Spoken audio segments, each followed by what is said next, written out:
Have you ever found yourself saying something to your child, or maybe your grandchild, only to be completely ignored? You're standing there, repeating yourself for the third time, and all you get is a shrug, a blank stare, or worse, they walk away like they didn't hear a word. And in that moment, maybe your voice rises just a little, or your heart sinks a lot. If that sounds familiar, I want you to know, you're not alone. And more importantly, it's not your fault. Let's be honest here. Parenting and grandparenting in today's world isn't what it used to be. The pace is faster, the distractions are louder, and kids, well, they're navigating a world we didn't grow up in. But here's the thing, whether you're raising kids again, helping raise your grandkids, or just trying to stay close to your adult children, that feeling of not being heard can sting. Especially when all you want is to guide, support, and love them the best way you know how. That's why today, we're talking about what to do before you get upset. Because yes, it's tempting to raise your voice or let the frustration bubble over when you're being ignored.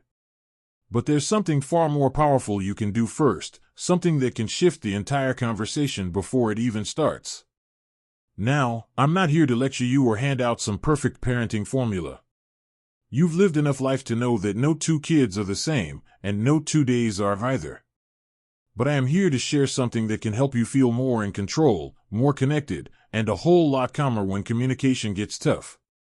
So let's start with something simple, yet so often overlooked, your state of mind in the moment. When your child isn't listening, what's the very first thing you usually feel? Is it anger? Hurt? Maybe you feel disrespected?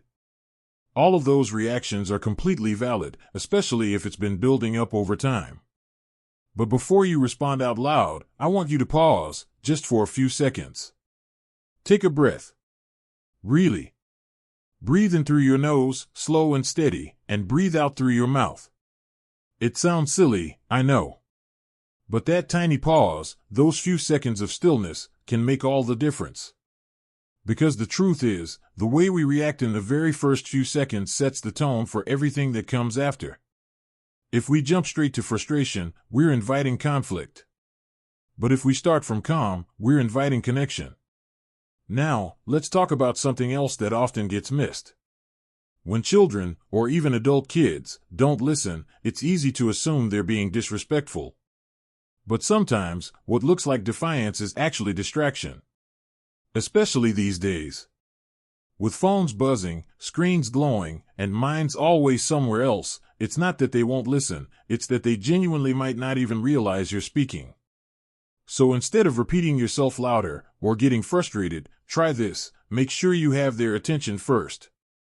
Gently place a hand on their shoulder, or make eye contact.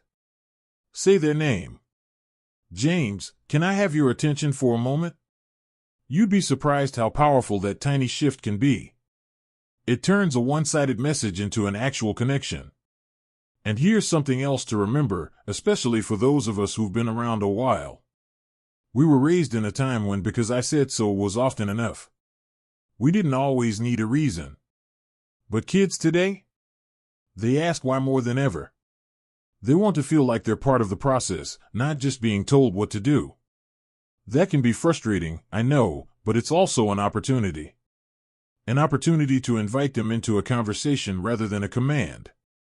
Instead of, put your shoes away, I told you 3 times, try, hey, I noticed your shoes are still in the hallway. Can we talk about why that keeps happening? It takes a little longer, sure. But it opens the door for understanding, rather than pushing them away. And speaking of understanding, this next idea might feel a little unexpected. But it's one of the most powerful things you can do. Try to imagine what your child is feeling in that moment. Not what you think they should feel, but what they might actually be experiencing. Are they tired? Overstimulated? Embarrassed about something? Feeling unheard themselves? Empathy doesn't mean excusing bad behavior, it means trying to understand what's beneath it. And that's something you already do better than most, because with age comes wisdom, and with wisdom comes the ability to pause, reflect, and respond with kindness, even when it's hard. Now, you might be thinking, why do I have to be the one to stay calm all the time? And you're right, that's a heavy load. But here's the thing, your calm is contagious. Your energy sets the tone. And when you model calm, steady behavior, your child, no matter their age, is more likely to mirror that back. Maybe not right away. Maybe not every time. But over time, it builds a bridge. A quiet, steady bridge made of trust, patience, and consistency. So, the next time you feel that urge to snap, shout, or throw your hands up, try this instead. Pause. Breathe. Ask for their attention with kindness. Speak from calm, not from conflict. And remind yourself, you are not alone in this. You've raised a family. You've been through life's ups and downs. And you still have so much strength, wisdom, and love to give. This isn't about getting it perfect. It's about showing up, moment by moment, and choosing connection over control. Now, let's keep going and look at what else we can do when the listening just isn't happening. So you've taken that breath. You found your calm. You've reached out gently and tried to connect. But what if, even after all that, they still aren't listening? What if you've said their name, made eye contact, and spoken kindly, and they still go right back to ignoring you? First of all, I want you to know, that doesn't mean you failed. Not every moment will go the way we hope. But here's where something else comes into play, something that often gets overlooked when we're in the heat of the moment. Your relationship is more important than the rule. Let me say that again. The relationship comes first. The rule can wait. You see, when a child feels connected to you, when they feel seen and respected, they're far more likely to listen, not out of fear, not just to obey, but because they want to. They trust you. They feel safe with you. That kind of listening, the kind that comes from connection, lasts a lifetime. And that's worth far more than getting the dishes done or the toys picked up right this minute.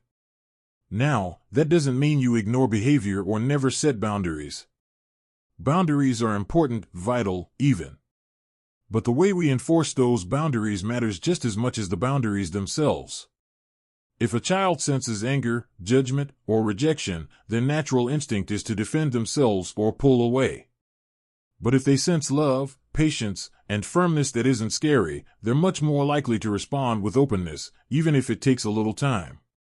Let me give you a simple example. Imagine your grandchild is glued to a screen, totally zoned out, and you've asked them 3 times to come set the table. You're tempted to raise your voice. But instead, you walk over, sit beside them, and say gently, "Hey, I know that game is really exciting. I used to get caught up in things like that too. But it's time for dinner now. Can we pause it together and finish later?" By joining their world, even for just a moment, you're saying, "I see you." And when a child feels seen, they're more likely to see you in return. Another powerful shift is to focus on curiosity instead of control. When your child doesn't listen, instead of assuming they're being difficult, ask yourself a simple question: what's going on underneath this behavior? Is there something they're worried about? Are they hungry, tired, overstimulated? Sometimes, what we think is defiance is actually unmet needs. And when we get curious instead of angry, we create space for real solutions instead of just reactions. Now, I know some folks might say, "Well, back in my day, kids just listened. We didn't have time for all this talking and feeling." And yes, times were different.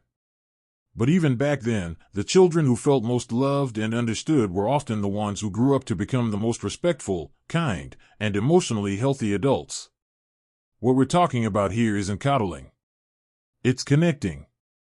It's choosing to build trust and understanding, so that when your voice speaks, your child doesn't just hear it, they feel it. And that leads me to another important idea, something I've seen over and over again in families who communicate well: less is more. When emotions are running high, and your child isn't listening, piling on words usually makes things worse. Long explanations, repeated commands, or angry lectures tend to overwhelm more than they clarify.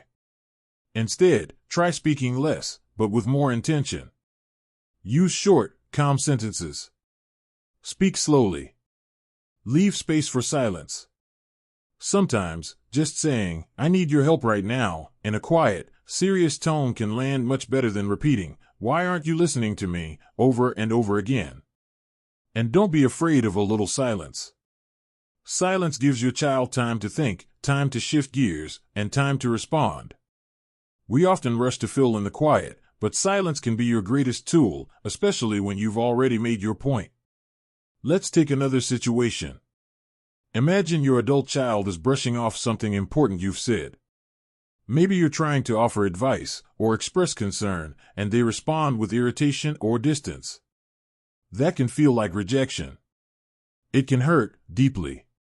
But in that moment, instead of jumping in with more words or a sharp response, pause. Breathe again. And then, if it feels right, say something like, "I can see this isn't the best time. Just know I care, and I'm here if you want to talk later." You're showing respect for their space, but you're also holding your own. That's quiet strength. That's love with boundaries. And more often than not, those small moments of grace are what your child will remember and come back to later on. Here's another truth that might bring you a little peace. Sometimes, kids push away the most from the people they feel safest with. Why? Because they trust you'll still be there. You're their steady place. Their home base.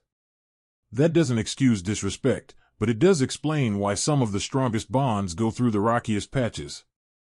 If you're in a season right now where your child or grandchild isn't listening the way you'd hope, hold on to this: the story isn't over. Even in silence, even in frustration, even in the messy middle of things, there's still room for growth, healing, and deeper connection. So keep showing up. Keep being calm. Keep choosing curiosity over control. And trust that the seeds you're planting now, the ones rooted in love, patience, and presence, will grow. Maybe not today. Maybe not next week. But they will. Let's continue walking this path together. And here we are, still walking side by side, still holding space for growth, for change, for connection. By now, you've probably noticed something. This isn't really about getting your child to obey in the moment. It's about building something that lasts longer than a rule, longer than a moment of frustration. It's about creating a relationship that holds strong even when things feel messy. Now let's talk about something that might feel a little uncomfortable: your expectations. Yes, yours. Because sometimes, without realizing it, we carry expectations that come from how we were raised or how we think things should go. Maybe we expect our children to respond the first time, to do things without being asked twice, or to immediately respect what we say because of our role as parent, grandparent, or elder. And listen, those expectations aren't wrong.